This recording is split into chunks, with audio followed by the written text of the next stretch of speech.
Добрый вечер. Всем привет из солнечной Норвегии. Разобраться во множестве значений младших арканов порой бывает сложновато. Их много, они разные, ну и разные авторы по-разному их объясняют. Тоже есть такая проблема. Но есть ряд основных значений, без которых понять арканы было бы очень сложно. И вот в этом я помогу вам сегодня разобраться. Сегодня мы с вами говорим о тройках. Мы свяжем с вами все тройки в один смысловой фрагмент, который легко встраивается в систему Таро. Если говорить о тройках, то в Таро они, если мы берем классическую колоду Таро Артура Уэйта, в ней они говорят о развитии взаимодействия, о получении первых каких-то реальных результатов, о получении первых выводов. Выводы могут быть самыми разными, печальными, либо наоборот радостными. Каждая мастер скрывает тройки по-своему. Жезлы с уровня взаимодействия желаний, планов, кубки эмоционально реагируя. Мечи говорят о принятии неприятной какой-то информации, а пентакли ставят получение результата превыше всего. Вот об этом и поговорим сегодня. Этот эфир — часть большого плейлиста «7 значений Таро». И, соответственно, если вам интересна тема и вы хотите продолжение, ставьте лайк и дайте мне знать в комментариях, продолжать ли мне эту тему, либо перейти на какую-то другую. Лично мне хотелось бы продолжить, конечно. Коротко для тех, кто первый раз на канале. Меня зовут Пан Роман, я практикующий таролог уже 14 лет и профессиональный преподаватель. Преподаю я то, в чем хорошо разбираюсь и что люблю. Это карты Таро. А на этом канале мы с вами говорим о всем, что связано с Таро. Если вы тоже хотите получить пользу от карт Таро или просто послушать интересное, то присоединяйтесь, пишите ваши вопросы в комментариях, я обязательно читаю каждый. Добро пожаловать на канал и давайте начинать нашу сегодняшнюю тему.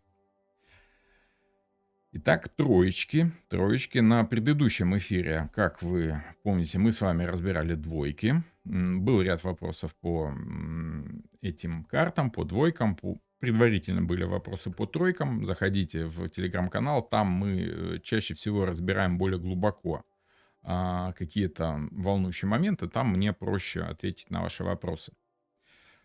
Сегодня мы с вами говорим о троечках.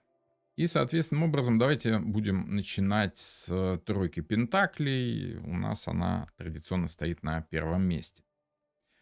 Если давать вот основные 7 значений, то, конечно, в первую очередь, да, самое распространенное значение троек пентаклей — это совместная какая-то работа, совместное творчество, процесс, когда несколько человек заняты чем-то одним. Делают какую-то работу, которая для них важна, результат которой они надеются получить. Работа не обязательно закончена. Скорее, работа идет в процессе. И в процессе вот этого взаимодействия очень важен именно командный дух, вот то самое командное взаимодействие. На чем основано такое значение троек? Ну, если мы говорим с вами о классической карте Уэйта, мы с вами видим ту самую историю, которую часто вспоминают, когда говорят о некоторых масонских ритуалах, а Артур Уэйт был масоном, если вы помните. В частности, у нас с вами изображены условно, аллегорические три брата-масона. Один подмастерье, второй мастер и третий грандмастер, великий мастер. Здесь, в частности, они изображены в виде мастера-каменщика. Да, вот, собственно, он кладет камень на камень, он кладет стену, он строит храм. Дальше у нас есть архитектор, тот, который сверяет планы с реальностью. Он тоже строит храм. Несмотря на то, что камень на камень он не кладет, он рисует только планы, однако без этих планов никакого храма бы не было. И третий участник процесса — это монах, который оплачивает всю эту работу, говорит, что ему нужно, как это ему нужно, да, он понимает, зачем этот храм нужен. И, соответственно, он тоже строит храм, тоже участвует в этом процессе, только на своем уровне. И вот карта и говорит о том, что мы участвуем с вами в каком-то одном процессе, если карта выпадает в раскладе. И в этом процессе очень важно занимать свое место, заниматься своей задачей. Делать то, что ты умеешь лучше всего. Если ты каменщик, ты кладешь стену. Если ты архитектор, ты рисуешь, чертишь чертежи. Если ты монах, то ты объясняешь, как этот храм должен выглядеть, и платишь за работу. Каждый должен делать свое дело, не вмешиваться в работу другого человека, не лезть к нему, не мешать, но коммуницировать, чтобы вот эти три процесса, которые сливаются в одно, да, чтобы они происходили скоординированно. И таким образом у нас одно из основных значений — это не просто командное взаимодействие, о котором я уже сказал, это скорее коммуникация в процессе этого самого взаимодействия. Итак, мы с вами улавливаем тут объединение двух моментов в производстве чего-то третьего. Это основное значение всех троек, всех мастей, всех стихий. Да? Есть две стороны, которые участвуют, сливаются в одном взаимодействии. Очень важно понимать если мы вернемся к этой карте, очень важно понимать по тройке пентаклей, что вы должны занимать свое место в проекте, занимать свое место в общем процессе. Неважно, что это. Если это какие-то семейные моменты, вы должны понимать, что если вы мать, допустим, вы должны выполнять функции матери. Если вы отец, выполнять функции отца.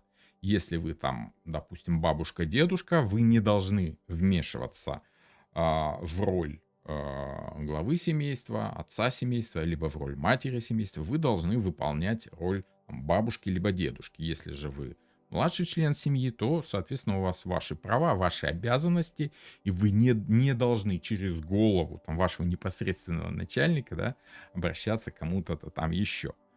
Этот принцип хорош, принцип понимания своего места во взаимодействии хорош во всех темах. И в работе, и в личной жизни, и в каком-то финансовом взаимодействии, да, то есть если вы клиент банка, то вы стоите возле окошка, отдаете деньги, либо получаете деньги. Если вы инкассатор банка, то, соответственно, вы не лезете к клиенту банка с какими-то рекомендациями. Ваша задача заниматься перевозкой денег, вы должны знать свое место, выполнять свою функцию. Без вас тоже ничего не будет, если вы не привезете деньги, да, то кассир клиенту не выдаст. Там, я не знаю, зарплату, либо еще что-нибудь такое, вклад. Но вы не должны вмешиваться в работу кассира и в получение денег клиентам. То есть вот это ощущение единства, но разделение внутри этого единства каждого на свои функции. И еще тройка пентаклей часто указывает на такой достаточно общий первичный результат. То есть, когда взаимодействие в работе уже налажено, уже идет, и вы только-только начали получать какой-то результат. Либо этот результат у вас получен, но вы понимаете, что на этом взаимодействие заканчивается, так как оно такое разовое, как бы временное. Очень часто тройки говорят о попытке получить результат совместно и действительно получении этого результата. Неизвестно, получится ли в следующий раз, будет ли в следующий раз. Это очень похоже, особенно если речь идет о работе, это очень похоже на, знаете, такую разовую работу, на разовый контракт, где ты получаешь задание, выполнил это задание, да, получил деньги и как бы помахал ручкой клиенту. Тут пока нет продолжительности этого действия, повторения этого действия. Есть понимание того, что что-то получается, да, либо что-то должно получиться. Однако тут в этой карте еще зашифрована интересная такая особенность именно этой карты, как фокусировка внимания именно на прагматике. Да? То есть очень важно получить результат какой-то конкретный. И это порой стоит важнее, выше других моментов. Выше творческого момента, выше момента какого-то разумного, логичного. Прагматика, то есть получение конкретики, не каких-то планов, не каких-то эфемерных там фантазий, да, а вот реального конкретного результата, измеряемого физически, там вес, рост, высота, длина, глубина, толщина стены, высота дверного проема стоит на первом месте. Почему? Потому что в пентаклях прагматика всегда стоит на первом месте. И в данном случае у нас тут это зашифровано интересным образом. Человек, который занимается реальной физической работой, он стоит выше других, да, он как бы на этих лесах, на приступочке этой строительной, он находится выше других, и его мнение должно учитываться в первую очередь. Поэтому по этой карте очень часто идет значение прагматики. То есть, если вы спрашиваете, как себя вести, ну, во-первых, понимать, что вы делаете, с кем вы участвуете в этом процессе, да, с кем в ситуации вы взаимодействуете и что вы из этого можете получить реального. Какой результат, да, сколько вам заплатят. Либо получится ли у вас из взаимодействия с другим человеком некий результат, некая химия, да, если речь идет о, допустим, каком-то личном взаимодействии уровня мужчина-женщина, да, получится ли из этого вот та самая химия, получится ли результат, скажем так, физический, либо даже физиологический, да. Если есть, тогда окей, тогда хорошо. С точки зрения пентаклей это хороший вариант, да. Ну и одно из дополнительных значений, которое очень часто всплывает в раскладах, по крайней мере в моей практике, это ну, за счет того, что в тройках всегда идет процесс обмена информацией, коммуникации, да, возможно, потому что тут идет связь с третьим зодиакальным домом, вполне может быть, это Меркурий, это передача знаний и прочее, прочее, да, взаимодействие, сам принцип Меркурия. Вот тут по этому же принципу у нас с вами может происходить определенного рода обучение, когда тот, кто там, в опытном плане стоит повыше других, да, он делится излишками своего опыта, своих знаний, своих практических навыков, он делится с другими. Происходит определенным образом передача знаний от вышестоящих нижестоящим членам этого взаимодействия. Вот основные 7 значений. Вы их можете распространять на абсолютно любые темы, на рабочие, на финансовые, на темы взаимодействия личного, физиологического даже можно сказать, да. В любом случае, если вы берете вот это короткое значение и разворачиваете его в своей теме, вы видите ситуацию с более или менее понятного ракурса. Теперь давайте продолжим. Следующая карта, с которой мы с вами познакомимся более глубоко в плане значения, это тройка жезлов. Здравствуйте всем, кто только-только в чат подошел. Окей, хорошо. Тройка жезлов. Основные 7 значений, без которых никак.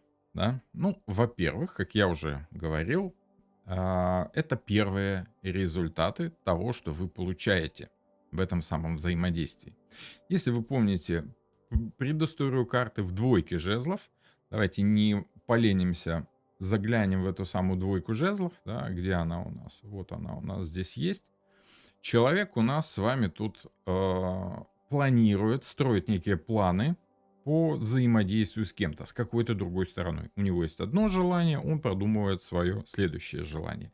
Либо у него есть желание сделать что-то определенным образом, у другой стороны есть своя версия событий, свой уровень желаний, да, и соответственным образом нужно как-то уметь договариваться, понимать, что другая сторона хочет несколько отличных от тебя итогов.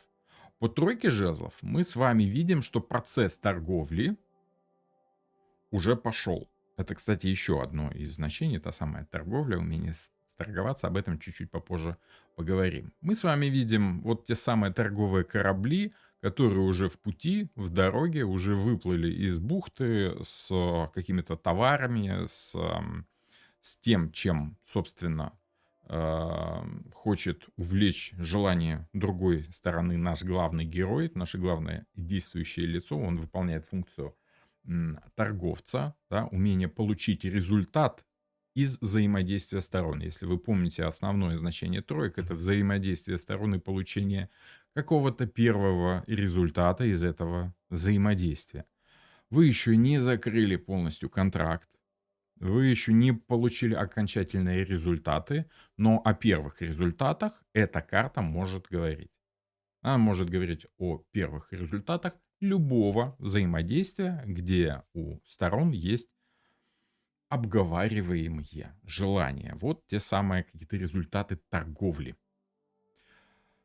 Еще по этой карте у нас с вами часто идет продумывание дальнейших планов. То есть первые шаги у нас какие-то получились, да, что-то у нас вышло, дело сдвинулось с мертвой точки, переговоры дали какие-то первоначальные результаты, да, очень-очень похоже сейчас на текущую политическую ситуацию, но углубляться не будем, потому как политическая ситуация постоянно меняется, да, а значение карты у нас стабильно на протяжении многих сотен лет. Так что, если говорить о тройке жезлов с точки зрения дальнейших планов, это без сомнения продумывание ваших дальнейших планов, которые автоматом включаются у вас после того, как вы получаете какие-то первичные результаты. В общем и целом, скажем так, можно сказать, что эти самые результаты у вас будут получены в дальнейшем, пока вы можете продумать, что же именно вам нужно после того, как вы получили первые результаты. В чатике кто-то пишет, что там не море, а пустыня. Ну, я бы не стал так обманываться. Дело в том, что Уэйд, в частности, Памела Колман Смит, да, очень свободно, очень легко работают с цветом. У нас очень часто и небо золотого цвета, и морская вода тоже самых разных оттенков бывает. Дело в том, что цвет тоже несет свою символику, свое значение. В частности, вот такой золотой оттенок той же самой воды, да, у нас намекает на то, что ваши планы дальнейшие, да, должны быть, скажем так, золотых благородных оттенков, да. Вы должны не столько пытаться получить выгоду из процесса взаимодействия с другой стороной, сколько ваши намерения должны быть благородных цветов, благородных мотивов, да. Вот. В общем и целом, как я уже сказал, это продумывание дальнейших планов, которые, несомненно, должны вас вести в какое-то правильное будущее. Если говорить о более приземленных значениях, очень часто тройка жезлов говорит о расширении вашего дела, о расширении вашего бизнеса, о расширении ваших дальнейших планов не только в физическом, в материальном, но и в семейном плане, опять же. То есть это может быть расширение семьи, это планы по там, какому-нибудь следующему ребенку, допустим, после того, как первый уже получился, да, то есть, ага, работает, вроде получается. Ну, значит, можно продумывать на дальнейшее будущее, что и как. Но по тройке жезлов, как мы с вами уже помним, очень важно взаимодействие сторон, дающее результат. То есть результат в плане сравнения желаний у нас называется консенсус. Да? Когда две стороны, желающие немножечко разных моментов, сходятся во взаимодействии, у нас возникает консенсус этих самых стремлений, желаний. То есть тройка говорит об умении договариваться. В принципе, масть жезлов сама по себе работает с желаниями, да, это стихия огня, стихия желаний, умение договариваться во всех картах жезлов стоит на главном месте. Еще одно из основных значений — это сам принцип взаимодействия по тройке жезлов, но не просто взаимодействие, а взаимодействие быстрое и постоянная готовность к этому взаимодействию. То есть ты как бы все время на чеку, ты все время бдишь, ты все время готов к действию. Откуда у нас идет такое значение? Дело в том, что человек у нас тут под одеждой вроде бы не видно, но рука, которая держит третий жезл, она у нас закована в рыцарскую броню. То есть человек не просто в какой-то повседневной одежде, а он находится, ну, он закован в рыцарские латы, в броню. Надо сказать, что человек для того, чтобы одеть этот рыцарский доспех, да, уходит достаточно большое количество времени. И если вы видите одетого вооруженного рыцаря, значит, он уже готов к битве, потому как находиться все время в доспехах тяжело, сложно, несмотря на то, что у нас в кино в голливудском все время рисуют, что они там спят, едят в доспехах. Нет, если вы видите доспех на человеке, значит, он уже приготовился к действию. Он готов. Снимать этот доспех долго, одевать, опять же, долго, поэтому если вы видите человека в доспехе, это значит, что в данную секунду, в данную минуту, в данный день он находится в готовности взаимодействовать. Плывущие вперед корабли говорят у нас еще и о поиске новых возможностей. Да? Опять же, мы получили первые результаты, мы продумываем дальнейшие планы для определенного расширения бизнеса, мы ради этого готовы достигать некий консенсус, договариваться, мы развиваем в себе это умение. Исходя из того, что нужно уметь договариваться, да, мы с вами понимаем, что если внезапно возникает у противоположной стороны желание действовать сейчас, то мы должны постоянно быть готовы к этому, к любому развитию сценария. И, соответственным образом, это все включает в нас процесс, режим поиска новых возможностей. Потому как, получая первые результаты, мы оцениваем свою деятельность, приходим к каким-то выводам и начинаем заглядывать уже дальше. Это естественный процесс понимания любой ситуации. Ну и одно из, скажем так, очень распространенных значений, да, которое у меня лично не очень часто выпадает в раскладах, но очень распространено у других тарологов, поэтому я решил его упомянуть. Это поездки по интересам. Интересы могут быть связаны с работой, интересы могут быть связаны с какой-то личной жизнью, семейными моментами, абсолютно неважно, какую ситуацию, какой вопрос вы рассматриваете, а какую тему вы пытаетесь разобрать глубже. Собственно, тройка жезлов будет говорить о концентрации внимания на желаниях, на интересах человека и, соответственно, какое-то движение вот этих кораблей, какая-то поездка, взгляд вдаль, планирование маршрута и прочее, прочее. В том числе входит и поездка по тем интересам, которые вас интересуют в данной теме. Что в общем и целом мы с вами увязываем все это во взаимодействии двух сторон. У меня есть это, а хочу я это. Для этого нужно как бы поменять свое желание из одного положения в другое. Именно в этом и состоит расширение, изменение, дальнейшие планы какие-то, готовность действовать. Все эти процессы говорят о определенном изменении. То есть специфика того, как делать, у нас с вами рассматривается чаще всего в тройке пентаклей, да, очень важно понимать, что вы получаете, и часто рассматривается у нас с вами в тройке жезлов. А вот характер этого взаимодействия у нас очень часто показывается тройкой мечей и тройкой кубков. Это две эмоциональные карты, в отличие от предыдущих двух, там нужно было просто логично и расчетливо действовать. По тройке мечей, по тройке кубков взаимодействие у нас происходит эмоциональное. По обеим стихиям. Дело в том, что тройка мечей, она достаточно специфическим образом говорит не только о стихии и масти мечей, да, о какой-то информационном плане взаимодействия, но и о тех эмоциях, которые эта информация на нас с вами оказывает. О чем идет речь?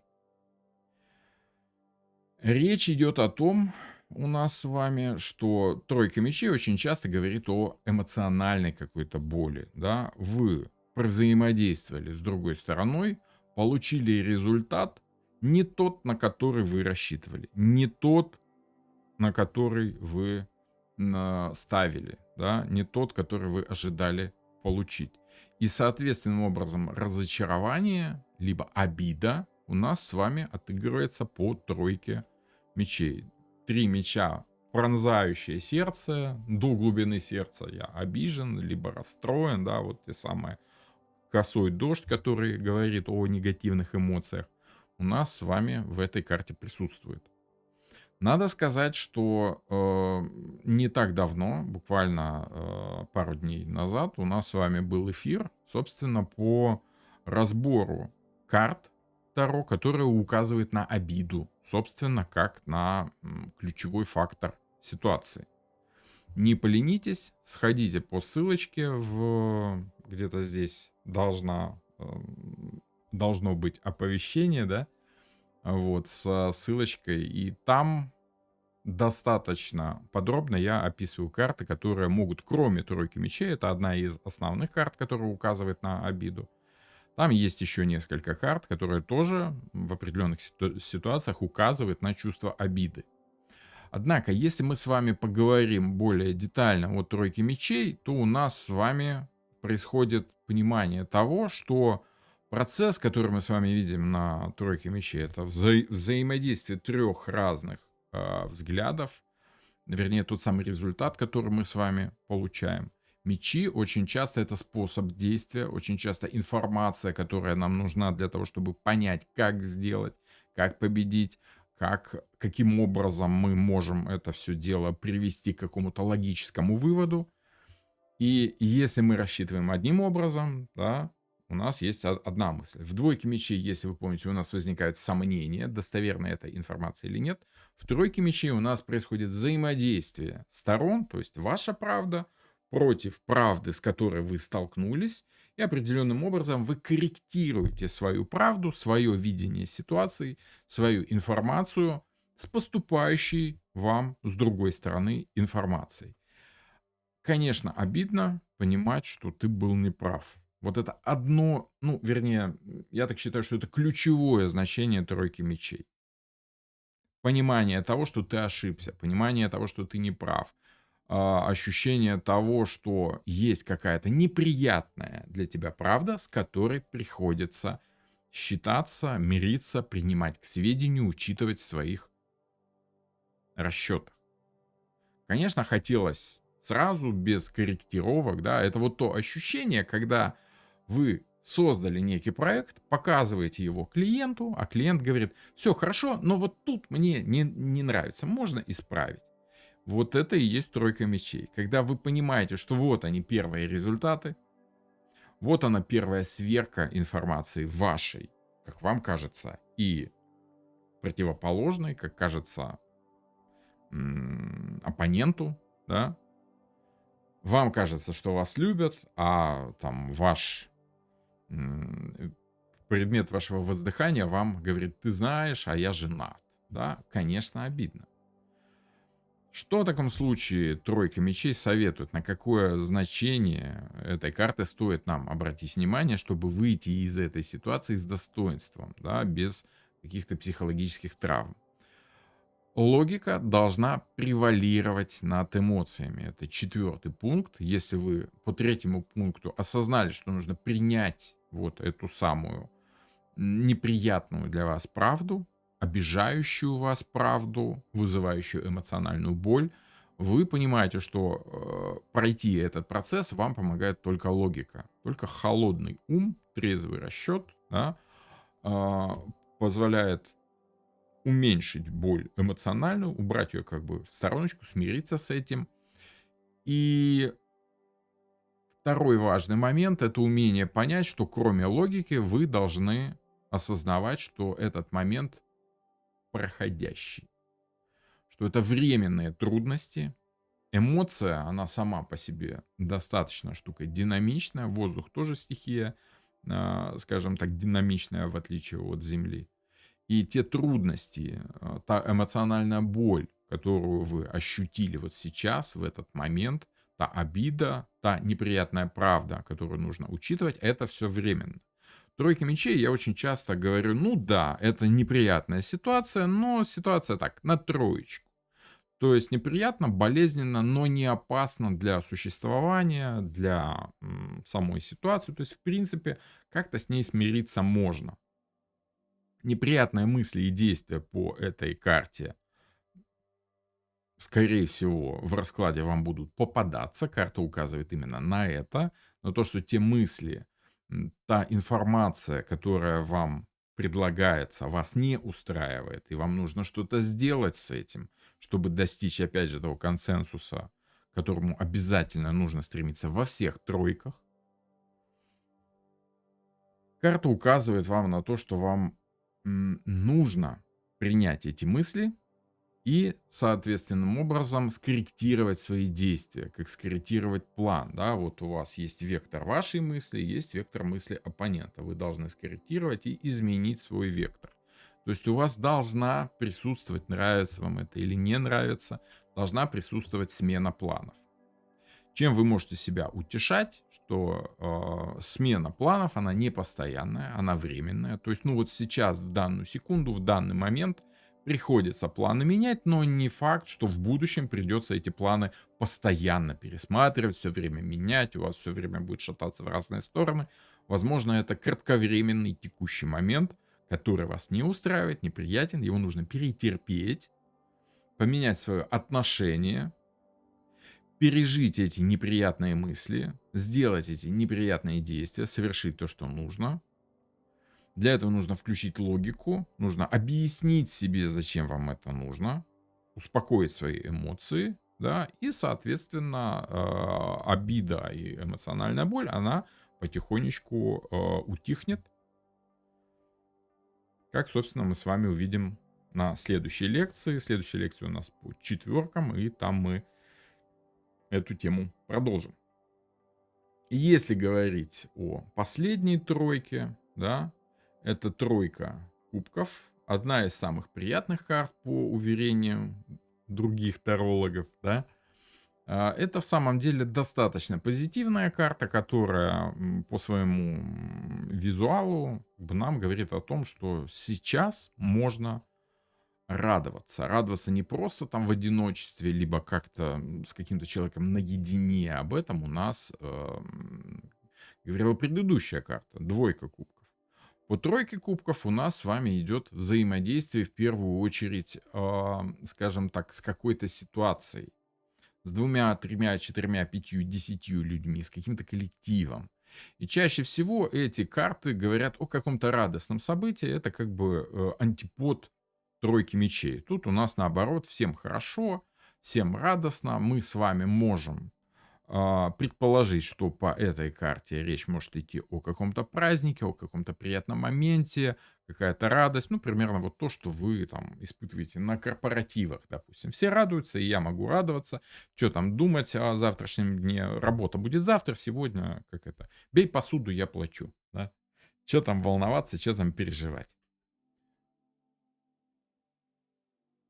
С другой стороны, как мы говорили с вами в тройке мечей о каких-то временных трудностях, да, о проходящем каком-то моменте, то и тут тоже эмоции не настолько глубокие, чтобы проникать в самое-самое сердце. Это скорее общее такое, общая радость, больше похожа на дружеское общение, на какое-то приятное взаимодействие. Опять же, у нас с вами во всех тройках идет взаимодействие двух сторон с каким-то результатом. Если вы заходите, там, допустим, в ресторан и видите там свадьбу, вы тоже начинаете пританцовывать от того, что информация, эмоция с другой стороны входит во взаимодействие с вашей эмоцией, и вы понимаете, что вы хоть и гость на этой свадьбе, ну вот именно из-за того, что вы гость, и что там дальше будет с этими молодыми, вам не так уж и важно, если вы не родственник, да.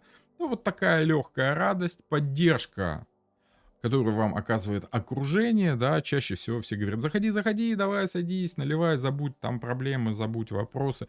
Неважно, это, допустим, может быть и в коллективе, где вы в грустном в настроении заходите там в свою бухгалтерию, допустим, да, а девочки видят, что вам грустно и плохо, они вам там чайку, кофейку заваривают, шоколадкой делятся, в общем, поддерживают. Причем это не просто поддержка одного человека, который вас понимает, это скорее поддержка, которую вы принимаете со стороны. И эта поддержка оказывает какое-то действие. вы вступаете во взаимодействие с этим эмоциональным планом, и вот то окружение, в которое вы попадаете, начинает оказывать на вас эмоциональное воздействие. Чаще всего это по тройке кубков выражается в радости в каком-то моменте. То есть еще раз напомню, по всем тройкам у нас непостоянное ощущение, оно скорее ощущение в моменте, сейчас там по пентаклям, допустим, важен материал, да, важно качество, эм, по управлению, допустим, ситуацией, если король путешествует на корабле, то главный на этом корабле не король, а капитан корабля. Но как только корабль приходит в пункт назначения, король опять становится главным в этой ситуации. То есть по всем тройкам у нас идет какой-то момент, который мы с вами ощущаем. Следующий момент может уже быть другим. Поэтому по тройке кубков основной момент — это радость в этом самом моменте, текущий момент жизни. Не стоит по тройке кубков рассчитывать на какие-то долговременные обещания. Скорее, вы должны понимать, что человек, который общается с вами сейчас, находится под воздействием каких-то общих эмоций. Поэтому он может испытывать с вами какие-то общие интересы, иметь какие-то общие с вами интересы, которые, опять же, скорее окрашены эмоционально. То есть вместе выпить, вместе повеселиться, вместе порадоваться, вместе решить какую-то проблемку, которая своим решением вам приносит радость, да, то есть что-то, скорее что-то приятное. Это ситуация, в которой вам не нужно что-то человеку доказывать, объяснять, каким-то образом спорить с ним, либо переубеждать. Скорее по этой карте у нас с вами идет согласие, и чаще всего это какое-то духовное, если вы разделяете какие-то эмоции, верования человека, да, мировоззрение, либо творческое согласие, это очень похоже на единение идей, там, единомышленников, допустим, все учителя, ну, я имею в виду правильных учителей, они все заинтересованы в идее передачи информации своим ученикам. Либо все фотографы, да, заинтересованы в том, чтобы ну, вот, находить какой-то общий план, общий кадр, и они делятся информацией, понимая, что их собеседник тоже хочет поймать этот момент, тоже хочет что-то такое очень понятное сделать. В общем, это общение единомышленников, в котором обязательно присутствует духовное, либо идейное, либо творческое какое-то согласие.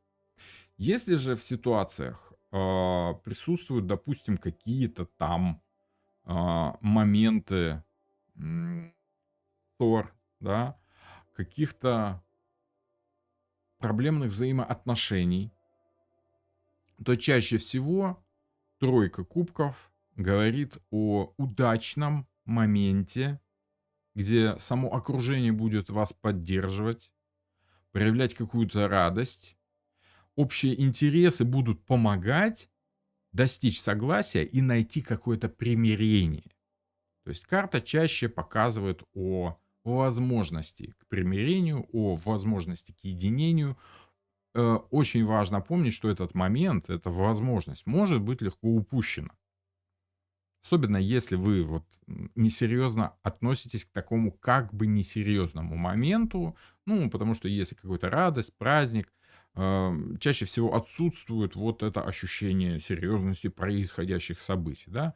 Все могут быть так слегка навеселее, все могут как бы несерьезно относиться, шутить, балагурить, да, но тем не менее это достаточно удобный момент для взаимодействия с другой стороной по любым вопросам, просто потому что по этой карте в такие моменты человек чувствует интуитивно желание найти общие интересы, желанием погрузиться совместно в эту радость в этом моменте.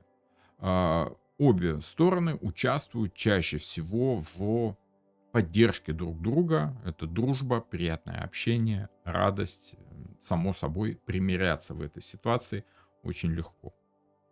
Так что да, эта карта, она как бы вам помогает находить какие-то приятные точки в общении с собеседником, дает какой-то результат. Результата по этой карте достичь очень легко. Знаете, вот то ощущение, что вы хотите поговорить с человеком, но не очень верите в то, что он с вами согласится, а тут находите момент, где ему хорошо, весело, радостно, там, на каком-нибудь празднике можно подкатить к директору с какой-то просьбой, да, либо к человеку, который не очень хочет там что-то делать, если он находится в благодушном расположении духа, просто из-за того, что праздник общий, то и договориться с ним гораздо проще. Как бы найти примирение в каких-то спорных моментах. Вот об этом у нас говорят все тройки. Я думаю, что вы ощущаете общий вот это главный момент, да, по всем тройкам. Это взаимодействие сторон. Оно может быть приятным, оно может быть сложным, приятным по кубкам, сложным, неприятным по мечам, а, логичным и прагматичным по пентаклям, ну и склонным к достижению консенсуса. Ты мне, я тебе, да, такое вот как бы чуть-чуть отношение торгашеское, но взаимовыгодное, да, по тройке жезлов. Вот об этом у нас с вами и говорят тройки. Я буду рад ответить на ваши вопросы прямо здесь, прямо сейчас в чатике, либо если вы смотрите этот эфир в записи, то не стесняйтесь оставлять свои вопросы в комментариях. Я обязательно читаю каждый. Если ваш вопрос интересен, я без сомнения на него отвечу. И тем более, если это там глубокий, широкий комментарий, то, может быть, мы даже и какую-то тему запустим, если у вас есть какая-то интересная идея, о чем можно поговорить. Я всегда готов как говорится, я за любой кипиш, кроме голодовки, да, я всегда за какие-то интересные темы. Анна Калинина пишет, что получается, что тройки не карты результатов. Эти карты не денежные, они говорят о том, сколько денег будет, если вяжешься в тот или иной проект или устроишься на ту или иную работу, какая будет оплата. Они скорее подсказывают, скажем так, какое возможно первое взаимодействие, возможен ли результат в принципе, смогут ли стороны договориться. А уже до чего именно, да, это уже вопрос, это уже тема формулировки вопроса в каждом отдельно взятом раскладе. Тройки это в принципе понимание того, что происходит какое-то слияние двух сторон. Оно может быть сложным, оно может быть проблемным, критичным, результативным, а может быть просто приятным. Но в любом случае это не просто там вы себе, а не себе. Это вот вы вместе с кем-то что-то там как-то что-то вроде получается, либо хорошее, либо плохое. Да, все зависит от умения сторон найти вот это общее. Вопрос по тройкам кубков. Какая негативная сторона? Ну, помимо возможности упустить момент. Если вам нужно серьезно, если вам нужно, как говорится, на серьезных щах перетереть с директором, а он такой пьяненький, да, и говорит, ну, слушай, давай завтра, давай не сегодня, да, а вам вот прям сегодня надо. Вот опять же ощущение текущего момента.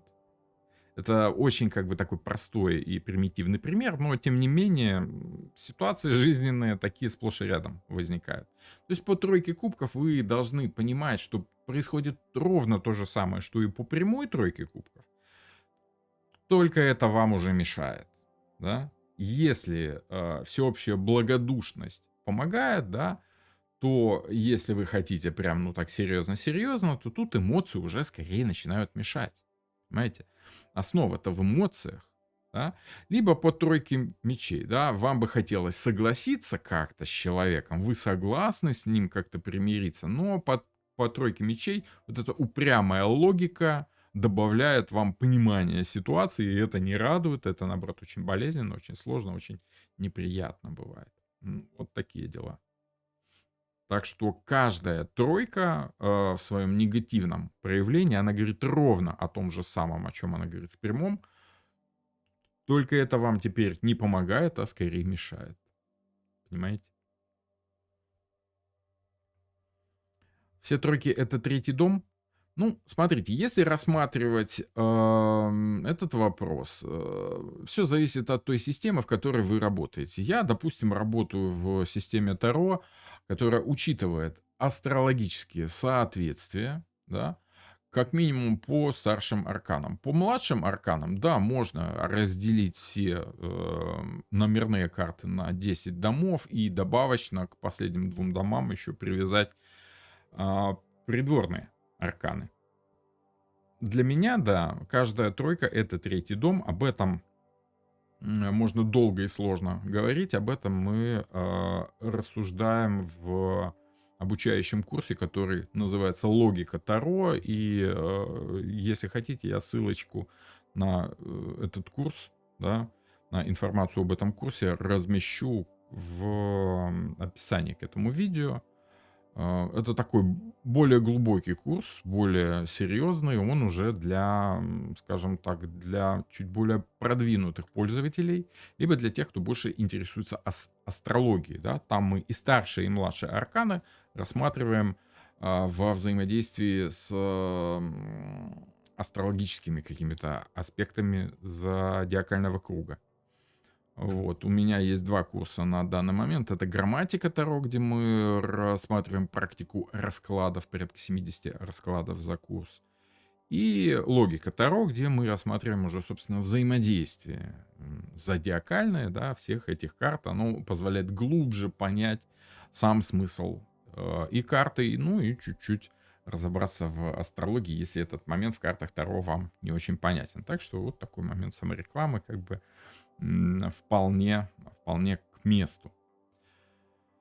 Ольга пишет: благодарю, совершенно по-другому посмотрела на тройку мечей. Очень полезно время от времени на карты Таро смотреть под каким-то другим углом, поэтому я вам крайне рекомендую смотреть самых разных блогеров, самых разных тарологов, читать самые разные книги, просто потому что свежая информация, да, она дополняет ваш кругозор в Таро и позволяет делать какие-то свои личные выводы. Тройка мечей может показать искренность, спрашивает Надежда. Может, но это скорее такая неприятная искренность, да. Это искренность, которая может больно ранить. Это искренность, на которую вы не рассчитывали, вы хотели, чтобы вам искренне сообщили что-то другое. Это искренность, которая больно ранит. Вот так вот поэтически можем обозначить. А, а Андрей пишет, что у меня тройка кубков очень часто показывает людей одного статуса. Да, одного мировоззрения, одного ощущения этой жизни. Можно так быть. Да, они наравне, вот, наравне радуются чему-то общему. Да, у них какие-то общие радости. Можно сказать и так. Интересно, хорошее значение вполне, да, может быть. Может быть. Ольга пишет: тройки очень символично потому, что мы, собравшиеся, собрались ради того, чтобы услышать третье мнение по теме, в которой мы имели уже некое мнение. Результат, чувства, эмоции. Может быть, что-то в этом есть. Людмила спрашивает: а есть ли у вас курс просто для чайников о начальных пониманиях самой астрологии? Ну, вот грамматика — это скорее такой курс для начинающих. Вот. Нельзя сказать, что он такой совсем-совсем для чайников, но он дает вам ту базу, с которой вы уже понимаете, что нужно смотреть дальше. То есть вот без этого точно никак. Если говорить о начинающих, я бы рекомендовал именно грамматику Таро, да, уже по названию понятно, что грамматика — это основы, база, та, без которой как бы работать картами Таро вообще никак не получится. Ну, вот. Ну, то есть практика раскладов позволяет вам лучше почувствовать карты Таро. Без чувства карты Таро, ну, очень-очень сложно, скажем так, понять, что там дальше, о чем она говорит. Вот такие дела, такие пироги. Окей, хорошо. Ну, не будем затягивать, в конце концов. Воскресенье сегодня, да? Увидимся с вами на следующей неделе. Буду рад видеть вас на прямых эфирах. Ставьте лайки, подписывайтесь обязательно. Если у вас есть какая-то интересная тема для обсуждения, добро пожаловать в комментарии. И мне будет интересно, и YouTube поймет, что это видео. Ничего себе, такое нормальное, хорошее, да? Ну и, соответственным образом, поднимет чуть-чуть наш с вами канал повыше в раздаче. А это распространение информации, это всегда дело благое. Так что еще раз вас поздравляю с прошедшим праздничком, с 8 марта, да, с прошедшей. Вот, и увидимся с вами на следующих эфирах. Всем пока, до новых волнующих встреч. До свидания.